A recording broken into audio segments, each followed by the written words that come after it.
কিরে ওই কিরে লাভ ইউ।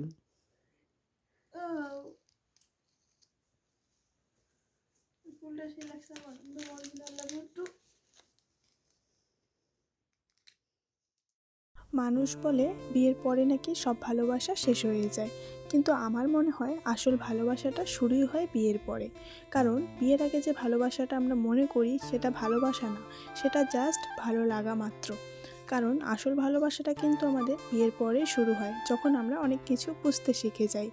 তো আমার মতে মনে হয় বিয়ের আগেরটাই ভালো লাগা, আর হচ্ছে একটা দুজনের মধ্যে একটা অন্যরকম একটা টান থাকে, যেটা বিয়ের পরে আরও বেশি থাকে। যারা বিয়ে করেছো তারা অবশ্যই বুঝতে পারবে আমার কথাগুলো, আর আমি নিজে সেই জিনিসগুলো উপলব্ধি করেছি। আর তার থেকেও একটা বড় কথা কি জানো, মানুষটি যদি সঠিক হয় সারা জীবন প্রেম করা যায়। প্রেমের কখনো বয়স হয় না, ভালোবাসার কখনো বয়স হয় না। কারণ মানুষটি যদি সঠিক হয় তোমাকে সারা জীবন ভালোবাসতে পারবে, সারা জীবন ভালো রাখতে পারবে। ভালোবাসার জন্য কখনো বিয়ের আগে বা বিয়ের পরের সময়ের দরকার হয় না। মানুষটি যদি সঠিক হয় তাহলে জীবনের শেষ নিঃশ্বাস অবধি প্রেম করে কাটিয়ে দেওয়া যায়। কারণ সত্যিকারের ভালোবাসাটা হলো একদম শেষ নিঃশ্বাস অবধি। যতক্ষণ তুমি বেঁচে আছো, যতক্ষণ তোমার শরীরের ভিতরে প্রাণটা আছে, সে ততক্ষণ তোমার হাত ছাড়বে না, তোমাকে ভালোবেসেই যাবে। এমনকি তোমার অনুপস্থিতিতেও সে তোমাকে অনুভব করবে, সে তোমাকে মিস করবে।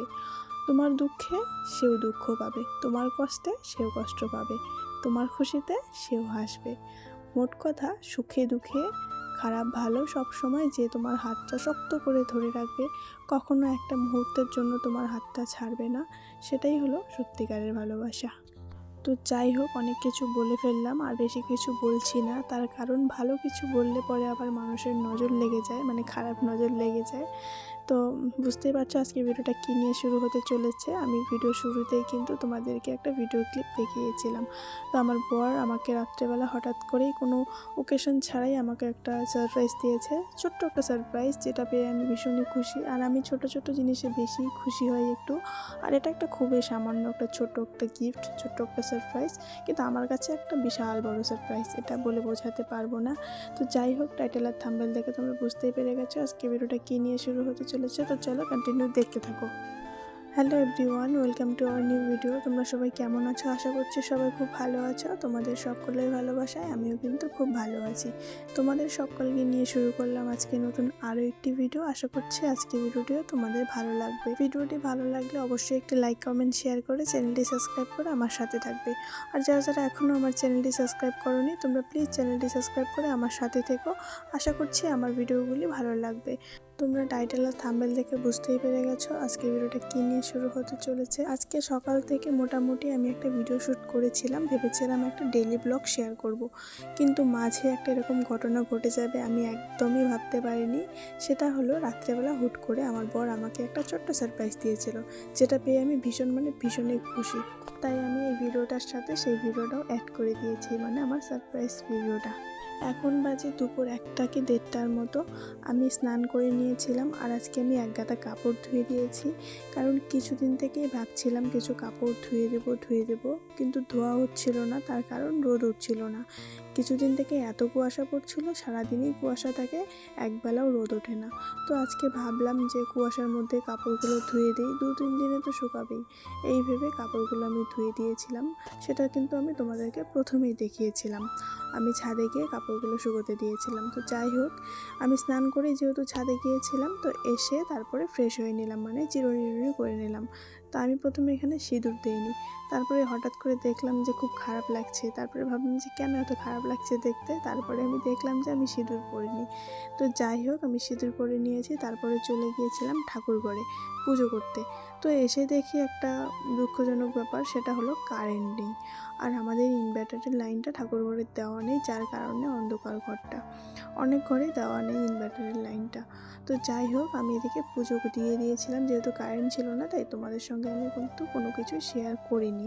তো যাই হোক, এদিকে পুজো দিয়ে চলে এসেছি, এসে ভাবলাম যে সোয়েটার আজকে পরবো না, কিন্তু এত ঠান্ডা পড়ে গেছে যে সারাদিনই আমাদের সোয়েটার পরেই থাকতে হচ্ছে। বাড়ির ভিতরে তো আমাদের প্রচণ্ড ঠান্ডা লাগে, একদমই রোদ আসে না, আর এখন তো রোদই নেই।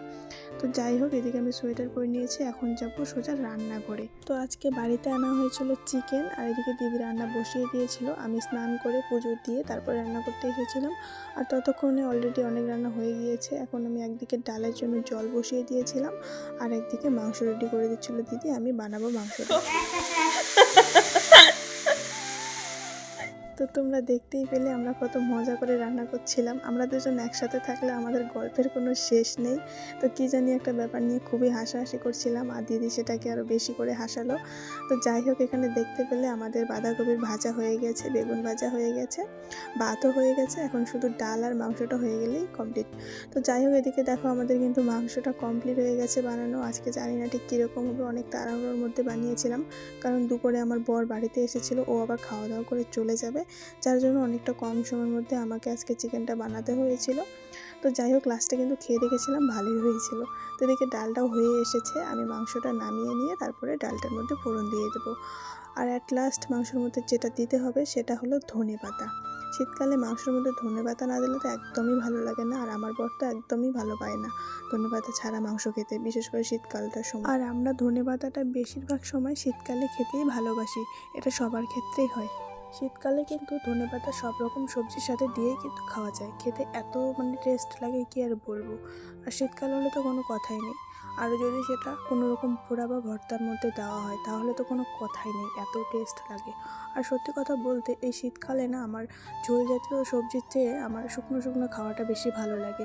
যেরকম ধরো আলু সিদ্ধ বা কোনো পোড়া ভর্তা, এরকম টাইপের জিনিস তো আমার দারুণ লাগে। আর বেগুন পোড়ার মধ্যে যদি ধনেপাতা দেওয়া হয় তাহলে তো কোনো কথাই নেই। ওই যে বললাম না, যে কোনো পোড়া ভর্তার মধ্যে যদি ধনেপাতা দেওয়া হয় শীতকালে, তাহলে সেটা দিয়ে এক থালা ভাত খাওয়া যায় সকাল সকালেই। আর সকালে তো আমরা সবসময় শুকনো শুকনো খাবারটাই বেশি পছন্দ করি, সিদ্ধ পোড়া ভর্তা এগুলো দিয়েই আমার তো খেতে দারুণ লাগে। তো যাই হোক, আমি কিন্তু মাংসটা নামিয়ে নিয়েছি। তোমাদেরকে ধনেপাতা দেওয়ার ভিডিওটা আগে দেখিয়েছিলাম, কারণ দেওয়ার সময় আমি ভিডিও করতে পারবো না, যার জন্য ভিডিওটা আগে করে নিয়েছিলাম। কারণ দুপুরে বর এসেছিলো বাড়িতে, ও আবার খাওয়া দাওয়া করে চলে যাবে কাজে, একটু টাইমের জন্য এসেছিলো, তাই ভাবলাম যে তাড়াতাড়ি করে মাংসটা বানিয়ে নিলে ও খেয়ে যেতে পারবে। তারপরে ভিডিওটা কন্টিনিউ করাই হলো না, বিকেল থেকে একদম রাত অবধি। বরকে ফোন করেছিলাম সন্ধ্যাবেলা, বলেছিল আসতে একটু লেট হবে, যার জন্য আমি খাওয়া দাওয়া করে ঘুমিয়ে পড়েছিলাম। আর হুট করে ও এসে আমাকে ডাকছিল। আমি উঠেছিলাম, চোখটা শুধু খুলেছিলাম, দেখি একটা গোলাপ ফুল নিয়ে এসেছে আমার জন্য। আমি দেখে যে এত খুশি, কি আর বলবো। তো আমি যেহেতু ঘুমিয়ে পড়েছিলাম, সেরকম ফটো ভিডিও কিছু করিনি, জাস্ট ও একটা ভিডিও করে দিয়েছিল। আর এই ভিডিওটা ছিল পরের দিন সকালে ভিডিও। ভাবলাম যে এত সুন্দর একটা গিফট নিয়ে এসেছে, আর ভিডিও না করলে কি হয়, যার জন্য আমি একটা ভিডিও করে নিয়েছি। আর প্রচুর ঠান্ডা পড়ে গিয়েছিল, যার জন্য আমি একটা আমার বরের জামাই পরেছিলাম। তো যাই হোক, আজকে ভিডিওটা এখানে শেষ করছি। কেমন লাগলো অবশ্যই কমেন্ট করে জানাবে। দেখা হচ্ছে অন্য কোনো ভিডিওতে। আপাতত সবাই সুস্থ থেকো, ভালো থেকো, সবাইকে টাটা।